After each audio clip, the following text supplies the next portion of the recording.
Yesterday, the F1 Commission met and agreed to change the sprint format in time for the Azerbaijan Grand Prix in Baku this weekend. Now, not only will the sprint sessions not affect the starting order for the Grand Prix, but teams will get less free practice sessions on a sprint weekend to gather data, meaning that the races should produce some interesting results. Let's take a look at the updated structure of an F1 sprint weekend. Starting on Friday, the usual practice 1 session will take place, followed by qualifying for the Grand Prix. This means that teams will only get 1 hour of practice to gather data before running the cars on their aggressive setups for qualifying. Saturday, now dubbed Sprint Saturday by F1, is where the new Sprint Shootout will take place.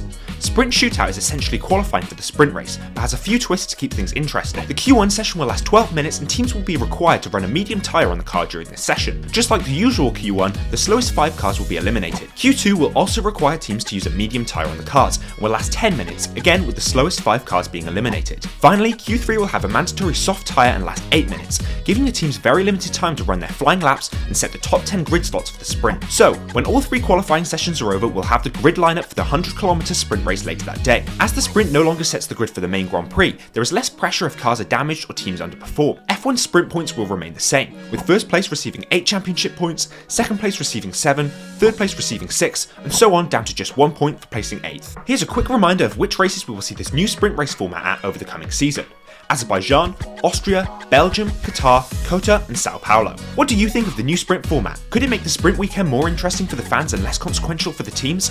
Let us know your thoughts in the comments below, share the video with a friend you think might benefit from a quick explainer of the new format, and as always, make sure to subscribe to Apex for the latest in the F1 world.